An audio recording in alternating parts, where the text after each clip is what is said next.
Hi everybody, welcome back to my kitchen table. I'm still trying to get a good setup for the video.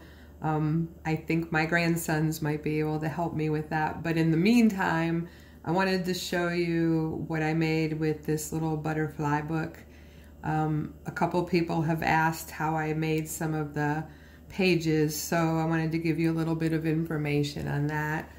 I started out with a file folder and I covered it with this vintage upholstery fabric.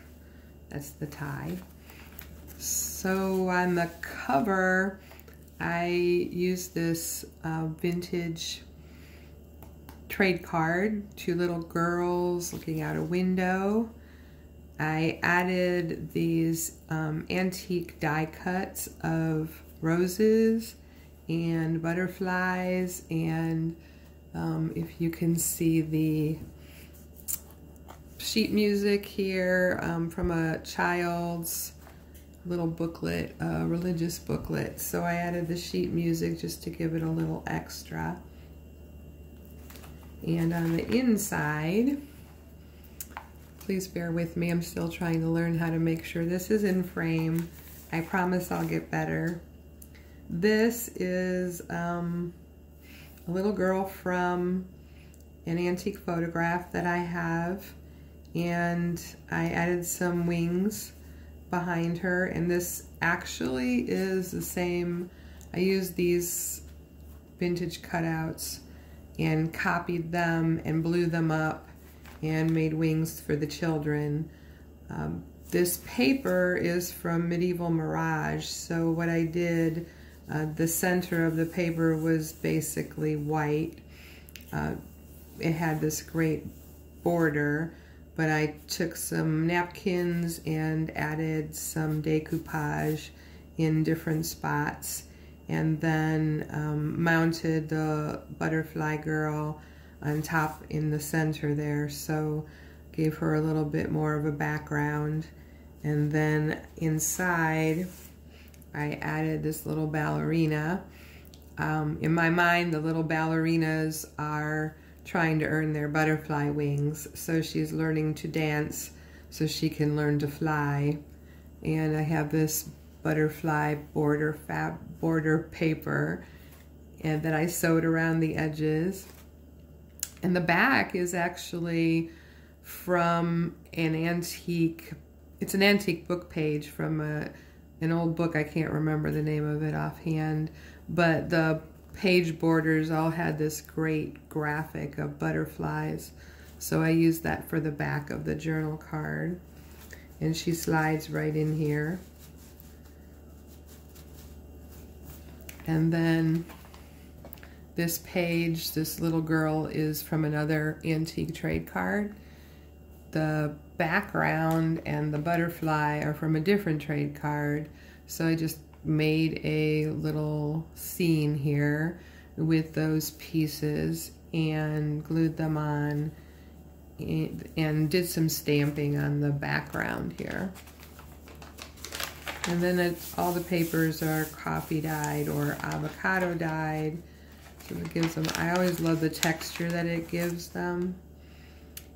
And then I have this great little butterfly girl who I put on cardstock, and the background I have some backed with the napkin, the backing of the napkin that I glued on here to give it a little interest. But this another little ballerina who actually has already earned her wings. So this butterfly is the same as this one. And some more papers. I like to put a lot of blank pages in my journals because I like to leave a lot of space for writing, a lot of space for adding your own pieces or mementos. So I'm always making sure there's plenty of room for that when I make a journal. Unless somebody asks me otherwise, which has happened here and there. This little girl eating her watermelon, isn't she cute? She is actually backed on fabric. So I had some very thin muslin strips, so I doubled them and glued her onto it, glued the wings on as well. So I was trying to decide what I liked. I was looking for some kind of a 3D effect. And the cardstock works great because it curls up for me, but I think I like the fabric better because it's flexible and it has great movement. I'm not the least bit concerned about it tearing. So I'm really enjoying that. I had this vision at some point of making some kind of a pop-up book, and at this point this is the closest I've come. I have some pieces from another antique trade card in the background and some more napkin decoupage in the background. Variety of different digital book pages from a variety of different shops. This is from Sagita. I love her pages. I love the way it complements this page. This little girl in her looks like a dance recital, or maybe she was in the school play, but she's also on fabric, so she's very flexible, and even her wand is very flexible, so I don't have to worry about it tearing or being too fragile. All coffee dye, avocado dye. I love the way the seeds take hold there. Pretty pages. Another avocado dyed paper. Some of my papers I dye myself, and some I purchase from Renee on Etsy from G&T Designs. I just love their papers, especially the big pieces, because I really don't have the space to dye those big papers, and they really come in handy when I'm making different size books. So I do keep a good stock of her papers, and she's become very popular, so I've learned to order them ahead of time because everybody's catching on to how great her paper is. This little boy and girl was an antique photo, brother and sister. They actually have another brother that was in the photo, but they were blocking too much of his body, so I was able to cut the two of them out, and they're backed up on cardstock. He's glued down, but she slides right in here, and I thought that was really sweet. Some more papers. Some punches I used to make some butterflies out of an old children's book. This one says, "Be ye kind," and then each other, so I thought that was nice to have on there. These two little boys in their overalls, they're also backed on fabric, and I printed them out to different sizes so I could stack them this way. But as you see, you can see how flexible they are.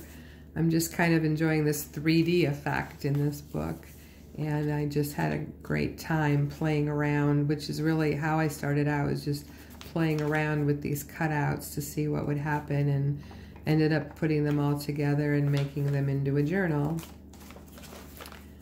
Some more avocado paper.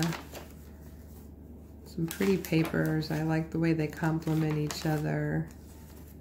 Plenty of pages, plenty of blank pages. This sweet little girl is cut out of an antique trade card as well, along with her lily here and glued on. This is Eco Dye paper that was made by Colleen Brady. She was so sweet to make me some papers. She has been experimenting with dyeing, and I've been the lucky recipient of her efforts, and I had such a great time incorporating this in here. Look how pretty this is on both sides.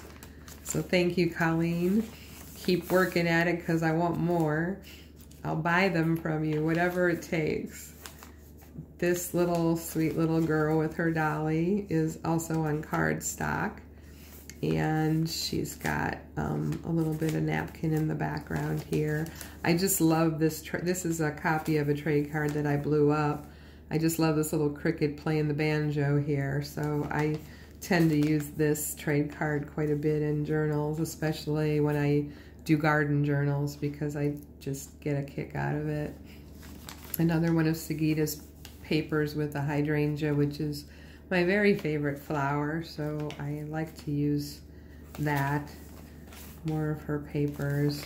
This paper I made into an envelope, and another ballerina who is trying to earn her wings, holding her dress up and getting ready to dance, it looks like. I think Carol gave me a copy, was kind enough to let me have a copy of this. This is a antique photo that she owns. Thank you, Carol. I'm really enjoying this photo. It usually slides in here easily, but never when you're trying to video it. More of Colleen's Echo dyed paper and another little girl that I cut out of a trade card.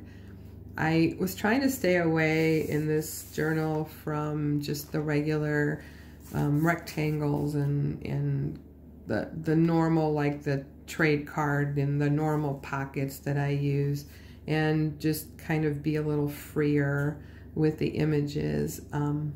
I'm hoping to do a little more layering at some point, but for now this was just experimental. So look how pretty this is on the back. Look at all the color in here. Thanks again, Colleen.